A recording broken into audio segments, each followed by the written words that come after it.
Hello everyone, welcome to class 10 History Civics, chapter number 4, The Rise of Assertive or Radical Nationalism. This is the second phase of Indian national movement, began in 1905 and ended up in 1916. So we have already learned about radical nationalism.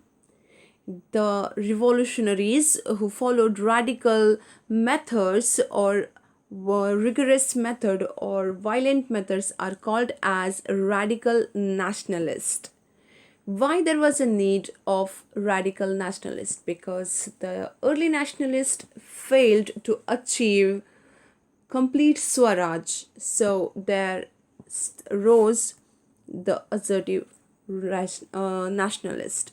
So we have also learned about their principles and objectives, and now in this class we are going to learn their methods. In order to achieve those objectives, what were the methods followed by the radical nationalist? What did they achieve with the help of these methods? And what is the difference between the objectives and the methods of the early nationalist and the assertive nationalist? And finally, the contribution of the trio Lal Bahadur Shastri, Bal Gangadhara Tilak and Bipin Chandra Pal. Lal Bal Pal. Begin with the methods of the assertive or radical nationalist. First one is Swadeshi movement. Swadeshi means producing the necessary goods in one's own country and not depending on other countries for imported goods. Why the radical nationalist had to start Swadeshi movement? Why? Because the Britishers were dumping their machine made goods in Indian markets for cheaper prices. So Indians were the buyers, where the Indian handicrafts or artisans or craftsmen remained unemployed, and it gave a very hard blow to Indian economy. So in order to get the Britishers' attention towards our industries, our welfare of our citizen, they started Swadeshi movement, and they started the idea by occasional bonfire of the foreign goods. So they used to collect, they used to have a heap of foreign goods and set it on fire. So during this time the whole country stood united, and the boycott movement, this is the Swadeshi and boycott movement. So what do you mean by boycott movement? Swadeshi and boycott are like two sides of the same coin. Practice of Swadeshi means boycott of foreign goods, means not using the foreign goods. So boycott which goods? British goods. And what? Khadi was the slogan. Khadi pehno was the slogan of that time, and the radical nationalist wore khadi. Every nationalist wore khadi to indicate the people that they were not just shouting out the usage of Swadeshi goods, but they were also implementing it. So the boycott is nothing but like practice of Swadeshi goods and boycott of the foreign goods. Boycott was initiated in India to encourage indigenous industries, means our local industries. When Indian industries will start to rise up, it will create job opportunities to the Indians. So it was one of the most effective weapon for harming British trade. Why? Because the raw material used by the British industries were exported from India itself. And when the same, and that is also without any taxes, one-way trade. when they were selling their machine made goods in India, they were selling it including the taxes. So it was a very bad economical loss for Indians.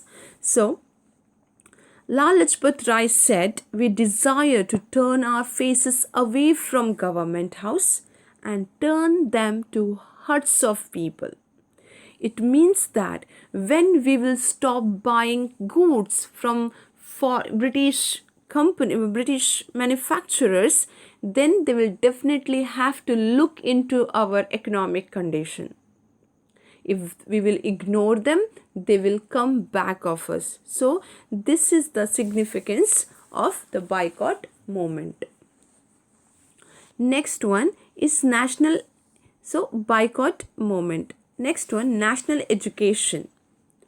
This national educational movement, it was a scheme which was planned to replace the government controlled universities. So Britishers considered that the universities or educational universities or educational centers are the centers of nationalism, because all the youth could be found at one place and they could be inspired, they could be motivated against the Britishers. So the government took over the universities. Now, in order to get that control back, they started national education movement. So they tried to bring students into their fold, means they wanted the youth in their control, the Indians' control.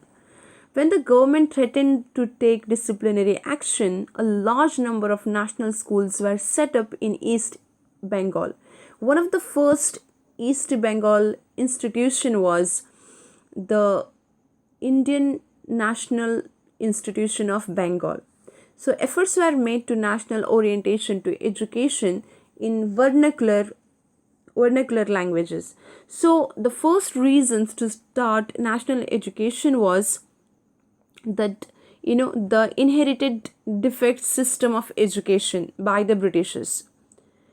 It was a privilege in the hands of the particular class of people, means only the class which can afford or has higher standard could afford the education. It could not reach the masses or the common people. The common people were not benefited by this system of education. So it was only it was only meant for the higher society. And then it was not national in character. Only some part of some part of India was were able to achieve this education or acquire this education. It was not actually national in character. It was not only that, this system failed to fulfill the needs and the aspiration of the nation as a whole. The whole nation wanted education, but it failed to give education to the whole nation. And one more thing, as I told you already, Lord Curzon started to take over universities. So he failed to enlist cooperation and sympathy of the Indian people in carrying out his education system. So this also encouraged national education, and this is the first the infrastructure or the building of the Indian National College of East Bengal. Then the passive resistance, children. Passive resistance means in policy of non-violent, it is a policy of non-violent yet in vigorous political action to achieve their goal. It means that they will not go against the Britishers violently. They will go non-violently to achieve their goals. They will not hit anybody, they will not kill anybody, but what they will do is they will refuse to cooperate with the government. So most of the staff of British government was Indian. So what did they say is they will not cooperate with the Britishers. And also they not only boycotted the foreign goods, they also boycotted government schools, colleges, courts, and services. In this way, without the citizens, how the country will run? So they had to turn their faces towards the huts of the people. They advocated, means supported, and the courage and a spirit of self-sacrifice to achieve Swaraj. You need to sacrifice something to achieve your freedom. Freedom will not be served free on your plate. You have to do something to get your freedom. So here you can see the people are resisting working for the government, and they stood in front of the factories, telling the Britishers that they're not gonna work for them anymore. So next one is achievements of the assertive or radical nationalist. There is no doubt that the assertive or radical nationalists succeeded only in reaching the educated and the urban people, and they could not reach, to every nook and cranny of India. So it reached maximum people, but not all the people. And many peasants, workers could not join the nationwide struggle, and they were not able to organize this, like the one nation struggle actually. So they were failed to achieve their goals, and but they have done a lot for the people actually. They had done a lot. For example, they taught the people to be, they preached the method of self-respect. You're not supposed to lose your self-respect. You're supposed to fight for it. Okay, self-development, self-reliance. Okay, you need to do what it needed to be done. So all these, they learned to rely on their own character. They also started to strengthen the Indian people, and these step-by-step methods led to have us the freedom in 1947. These are the stepping stones actually. So they try to tell the people that great sufferings, the freedom comes with great suffering. So sacrifices were needed for this task, and they had deep faith in the strength of the masses and planned to achieve Swaraj through mass action. But they could not, they could not reach maximum people. That's all. They also try to cripple the administration by the weapons of non-cooperation and boycott, Swadeshi and boycott movement. They try to disable, okay, they try to disable the administration, means dissolve the administration by with the help of non-cooperation and like passive resistance. And they propagated Swadeshi goods and boycott of foreign goods with the help of bonfire, a large fire. They used to set the foreign goods on large fire, and this helped, to help the Indian handicrafts and industries to survive. And this the boycott and Swadeshi movement gave, like a power and a strength to the nationalist, impetus, means the strength to the nationalistic sentiments, and united the whole nation, in a bid to cast, means to get rid of the control of the foreign rule. Yoke means control of the foreign rule. So Bipin Chandrapal says in his writings that the assertive nationalist added a glorious chapter to the history of the national movement. They had cleared its objectives, they had the people's self-confidence and self-reliance. They had prepared the social base of movement by including the lower middle class, students, youth, women, and they had introduced new methods and new modes of waging political struggles. They were able to, make the people, self-reliant. They were supposed to work hard for them, so they were supposed to have a character. So these were the achievements, and these, self-reliance and the their speeches and writings fighting national filled the Indian people with fearlessness and infused them in courage, with such courage that they stood up as a rock challenge against the British imperialism. So the Kesari and Maratha infused in the Indians people the spirit of radical nationalism, that they are not supposed to sit quietly and wait and beg for freedom. They are supposed to work for the freedom. So the Kesari, the Tilakwada Kesari, which is in Gujarat, still it is there. You can see his what table where he was working, his letters written, documents, etc. till today. So, though the agitators never preached a bloody revolution, yet their ideals and activities were sufficient to make the public opinion more violent. Here, the opinions were violent, not the actions. So, and this produced a class of such revolutionaries who were ready to sacrifice their lives and, you know, property, blood and bones, body and soul for their motherland. As a result of this, revolutionaries like Bhagat Singh, Khudiram Bose, Chandrasekhar Azad, Ram Prasad Bismil, Batukeshwar Dutt, and Savarkar, who did not hesitate to assassinate the British officers and loot government armory and treasury. We know very much about Bhagat Singh, Khudiram Bose, Chandrasekhar Azad, Ram Prasad Bismil, Batukeshwar Dutt. They died, fighting for the freedom. So, what were the differences in the objectives and methods of early nationalists? Now, differences in the objectives and methods of early and radical nationalists. What made them to stand on the two strands actually?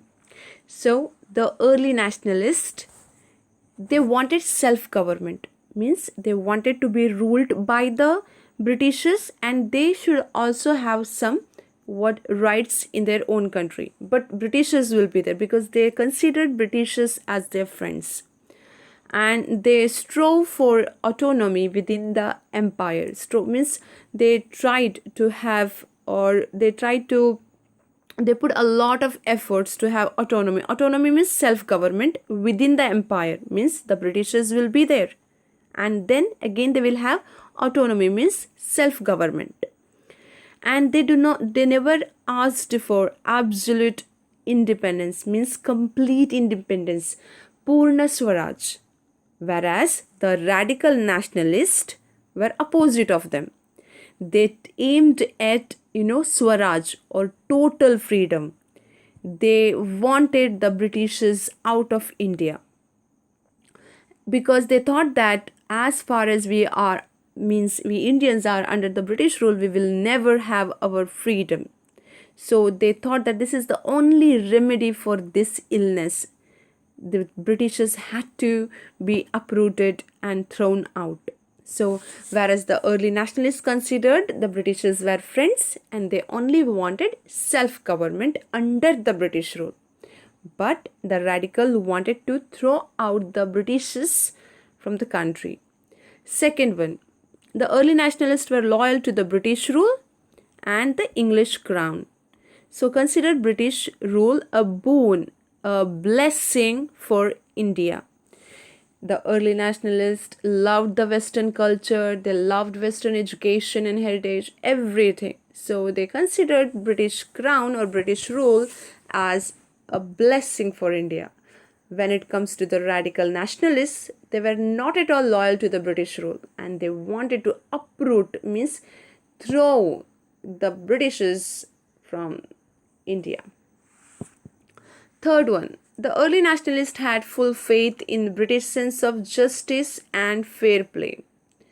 Even the Britishers denied many of the demands of early nationalists. They never went against them. Yeah, there were the situations where they did not like the policy. For example, civil service examination. They extended the age. They tried to make exam held simultaneously in both the places. Yeah, they have done, but they never ever gone against the Britishers. But radical, they never had faith in British sense of justice and fair play, because these people had realized that the Britishers are here with the intention of imperialism. They wanted the whole India under their control. The radical nationalists had understood about this. They have realized about it. But though the early nationalists had realized about it, they did not try to do anything about it.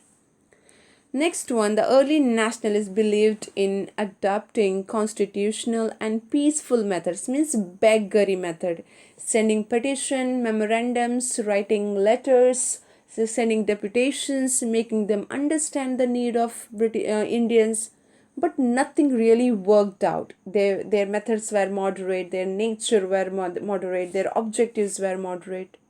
But the radical believed in breaking the hold of the British imperialism by the revolutionary method.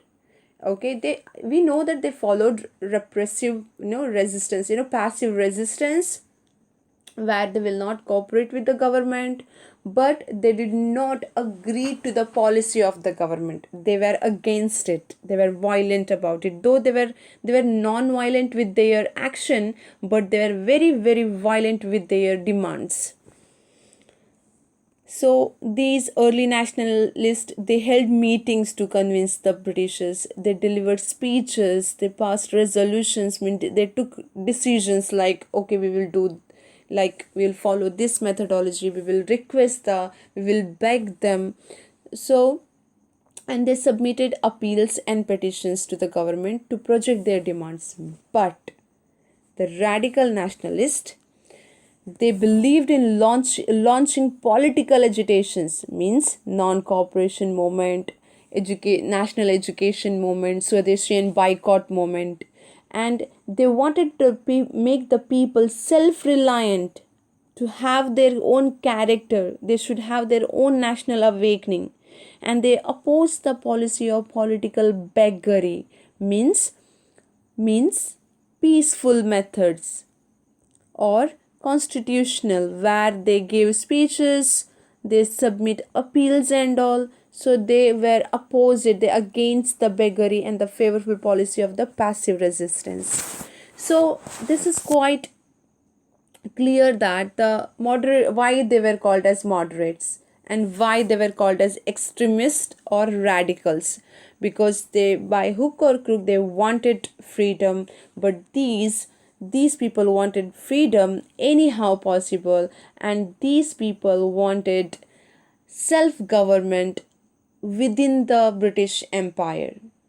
So because they were completely influenced by the British culture, and they were dead against the British culture. Not only that, the early nationalists had full faith in policy of cooperation. They believed that one or the other day the Britishers will understand the need of the Indian citizen. And the early nationalists waited for long time, but nothing came out of it. But when it comes to the radical nationalists, they believed in non-cooperation, means they will not cooperate with the British government. They will not go to work and everything. They adopted the program of boycott against the foreign goods. They set the foreign goods on bonfire, a large fire. And they also encouraged Swadeshi movement and a system of national education, means they wanted the Indian education system to be delivered in their mother tongues, multilinguistic methodology of teaching. Next one, the early nationalists were in favor of British institutions, ideals, and literatures. The early nationalists were so influenced by Western education that they wanted the British to take over the whole system. But when it comes to the radical nationalists, they believed in supremacy of Indian culture and civilization. They wanted the Indian culture, the society, the tradition, the passion to be remain the same way as it was in India. They never wanted the religion as well, because as we know, the Britishers were trying to convert or revert the Hindus, Muslim to Christianity. So they respected their religion and they went against the Britishers and wanted to reconstruct Indian society on those models. They wanted to tell the people that Indian culture stands at utmost, at the highest. So they followed this they followed this non-cooperative policies. Then under early nationalists, the national movement was not so popular, so not touch with the masses, and their success depended on goodwill of the Englishman. If the Englishman agrees for the petition sent, then only the success was enjoyed. If the English is not happy with it, there was no success in their demands. But the radical, they, under their leadership, the movement derived strength from the masses. So they had a plan that it should be that the citizens based revolution, actually, not just the revolutionaries were active there. They believed in the people of India were the masters of their destiny. They believed that the India is supposed to be ruled by the Indians, the people of India, not by the Britishers. The last point, early nationalists lacked the spirit of self-sacrifice because this method did not suit them. They were not ready to sacrifice anything, but the radicals laid great emphasis on self-reliance. Means whatever they will do, they will work, they will put all their effort to get it done. Self-sacrifice. There is nothing free in this world. Suffering and hardships. When if you want freedom, you're supposed to suffer for it. You're supposed to fight for it. What is that you get without fight? What is the joy of getting that without any fight? They were ready to become martyrs. They were ready to die for the nation to realize their aims. So next one, the contribution of important extremists, Bal Gangadhar Tilak, Lala Rai, and Bipin Chandra. So contribution of Bal Gangadhar Tilak. So we all know that he was called as the father of assertive radical nationalism in India. And he was born on July 23, 1856 in a Brahmin family in Ratnagiri in Maharashtra nearby Bombay. He greatly contributed to the national movement. First and foremost, if please remember this, these answers are very, very important. These questions are asked for 1 marks, 2 marks, 3 marks, as well as 4 marks. So you cannot skip anything. So please learn everything. So the first one, he organized akhadas. Akhada means a club, and the lathi clubs to make the youth brave and bold, and instilled in them the spirit of sacrifice for the freedom of their countries. He trained these youth to fight against the Britishers. And he was the first one to initiate the celebration of Ganapati and Shivaji. We know that Shivaji has sacrificed his life for the nation against the Britishers. So he took it as a model, a idol for the new youth, actually. So he started to celebrate, and it was the first time it was celebrated. So Ganapati Utsav and Shivaji Utsav were celebrated in Bombay for the first time in order to spread the spirit of patriotism in among the people.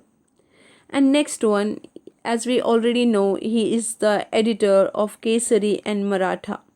So his Kesari news and Maratha newspapers were a reason to reach many people at a time. Through them, he preached nationalism and taught people to become courageous, self-reliant, selfless fighter for the freedom of the country. And then he also organized the Swadeshi and boycott movement or agitation after the partition of Bengal.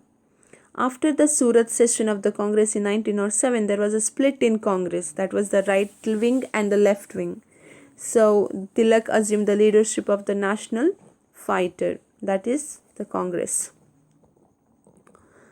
and he was tried for sedition, means he made the people meet to to talk against the Britishers. So he was later on sent for imprisoned for 6 years in Mandalay in Burma. He wrote two well-known books called as the Gita Rahasya and the Arctic Home of the Vedas. He has in this book he has written in detail about the Vedas, our history, the importance of our history, how the history started, which we have already learnt in our ninth standard. He started Home Rule movement in 1916 with this idea and weapons. He infused new life in national movement and brought about a change in its character. When these nationalists were fighting for the freedom, they were also becoming more patriot towards their nation. They were them their own character was changing at that time. So he transformed the freedom struggle into agitation of millions of the common masses.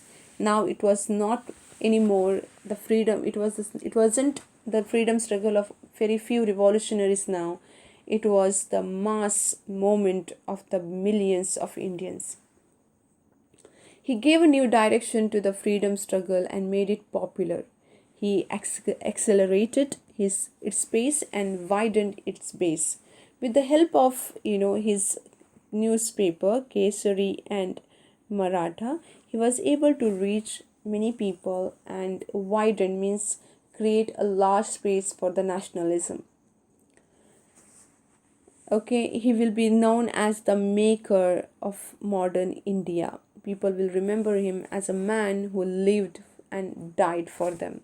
So he was the forerunner of Mahatma Gandhi in many ways. According to Ram Gopal, Tilak has forestalled Gandhi in all the moment that the Mahatma, and he was Bal Gangadhar Tilak was the one to call Mahatma Gandhi to India in 1916 actually. Mahatma Gandhi was in South Africa fighting against the Britishers for African as well as Indian who were working there. So after such non-violence movement in Africa, Tilak had called Gandhiji to India in 1916. So Tilak had forestalled Gandhi in all the movement that the Mahatma launched after Tilak's death. So once after Tilak's death, Mahatma Gandhiji became the leader. No rent campaign, boycott of government service. So the foreign hotels or foreign places were not given the rent. Indians did not pay any kind of taxes. Rent here means taxes. So boycott of government services, prohibition, and Swadeshi were all preached and practiced by him. He talked of complete independence as back of 1897. He started to talk about independence in 1897. Such a great hero and a son of our motherland. So next one, contribution of Lala Rai. Lala Rai was also a great leader who worked for the country's freedom. So he was born in a family of village Jagraon in Ludhiana district of Punjab in 1865. Throughout his life, he contributed to national movement one way or the other. He even gave his life for the sake of his country. So when he died as a result, lathi blows that he received while opposing the Simon Commission, Simon go back. He received a very hard blow of lathi that was, issued by the Britishers to repress the movement actually. That Simon Commission means Simon go back movement. During that time, it was a very hard blow on Lala Rai, and he died after a few days actually. He was a great speaker, writer, author of many books, and he loved Indian culture and religion. Not only that, he was a reformer. He worked for the betterment of the society, and he emphasized much on primary education and the higher education, because Britishers brought only higher like college education to India, but Lala Rai also highlighted to get primary education for these people. Not only that, he opened orphanages and hospital. And this is very important, children. He set up servants of the people's society, okay, for the welfare of the downtrodden and outcasted, means the lower class people, and poor. Downtrodden means poor people. He loved hardworking people. He really loved hardworking people. And he also laid the foundation of Arya Samaj, and he also had a DAV college in Lahore and various other educational. So, which are the important what contribution of Lal Lajpat Rai? Then it is he started servant of the people's society. Then he laid the foundation of Arya Samaj and DAV college as well. And not only that, you can also write there were many other educational institutions which were set up. And in 1914 he also joined one party in America, actually, that was called as Gadar Party. And there in America he began a newspaper called as Young India. He also began called as Young India. This is one of the contribution as well. Then in 1920 he was also elected as a president of Indian National Congress, which we have already learnt in our previous lesson. So he died in 1928. So Fauja Singh, a historian, talks about Lala Lajpat Rai as Lajpat Rai death was even more dangerous than Lajpat Rai alive. So after the death of Lajpat Rai, people gone crazy against the Britishers. His death unleashed the hectic revolutionary activity which culminated or turned in the execution of Bhagat Singh, Rajguru and Sukhdev. When Lala Lajpat Rai was died, Bhagat Singh, Rajguru and Sukhdev, they installed a bomb in a British meeting, and they intentionally surrendered themselves to the British so that the eyes of the common people may open. The eyes of the British may open towards them. So they surrendered themselves and they were hanged. So Lal Lajpat Rai, fearless, bold and passionate lover of India and her people. He was a great patriot who lived and died for his country. He was a great political leader, national builder and bold nationalist. He always driven force in his life. He was kind of a power bank, anywhere, anyway. He never favored the policy and programs of the early nationalists. He believed that they would never achieve any kind of objectives with the help of the constitution. He quoted that after 20 years of peaceful agitation for bread, what we have got in the pebbles and stones. So he told that for 20 years the early nationalists supported Britishers thinking that they will get bread, but what they got in place of it was pebbles and stones. So he believed that continuous struggle is a way for the freedom. So he tried hard to arouse sentiments in the people like patriotism, nationalism, etc. And not only that he also emphasized on having a contribution of Bipin Chandra. We all know that he was one of the eminent freedom fighter.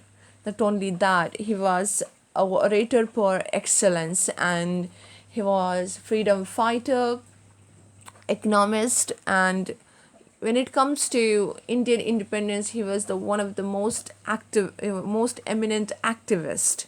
So he was born on September 7 in 1858 in the name place called as Sylhet, which was in Assam in those days. Now it is in Bangladesh. And he died on May 20, 1932 in Calcutta. Then after completing his education, he joined, he began to work as a teacher. Later on, he joined Brahmo Samaj, because of which his father thrown him out of his house because he was strong supporter of old customs and traditions. And Bipin Chandra Pal was one who wanted, who wanted to get into the root of things, and he wanted to get the Britishers out of India. And then when he was thrown out of his house, he was appointed as an editor in the newspaper New India. By his contributions to various newspapers and through speaking hours, he popularized the concept of Swadeshi. He took the idea of use the media and popularized the concept of Swadeshi.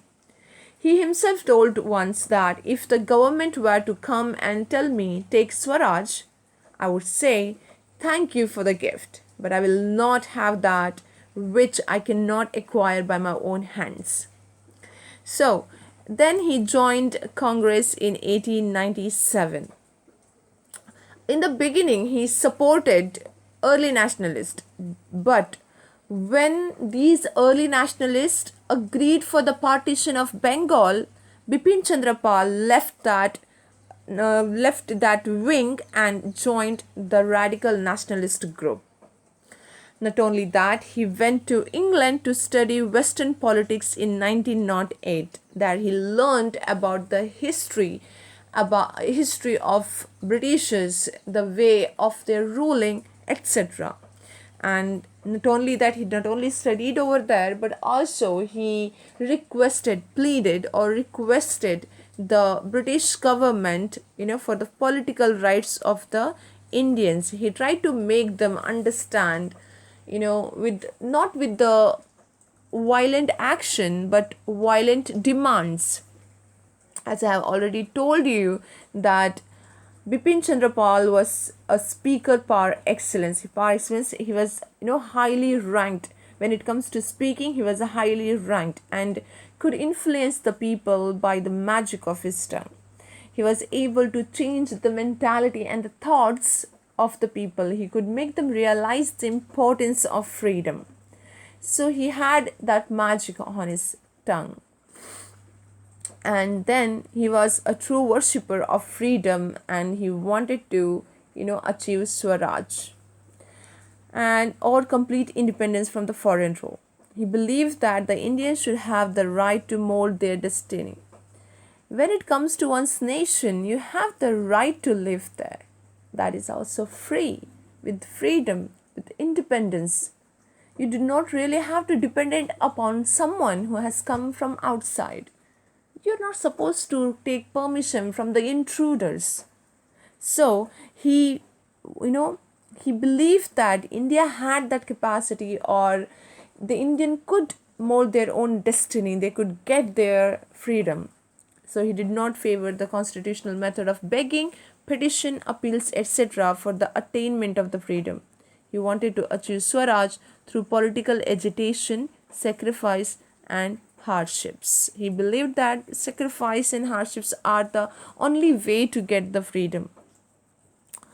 And his program consisted of Swadeshi, boycott, and national education. He preached the use of Swadeshi and boycott of foreign goods to eradicate poverty and employment, and to improve the national economic condition of the people. Means if he gets poverty and unemployment under control with the Swadeshi and boycott movement, there will be chances for the improvement of national economy. Through national education, he wanted to remove social evils like female infanticides, child marriage, widow remarriage, and all. So from this society, and arouse the feelings of nationalism and patriotism among the people of India. He worshipped Indian culture and civilization. He was a strong supporter of democracy, self-government, and decentralization of the power. Means he believed that the Indians are supposed to rule their country, and then we are the one to make our constitution, and also making decentralization power means making India as one whole, not as provinces. Yeah, he was a patriot but believed in internationalism. His political ideas were quite modern. He parted when he was before 6 years of his death. He kept himself away from Congress, and he died in 1932.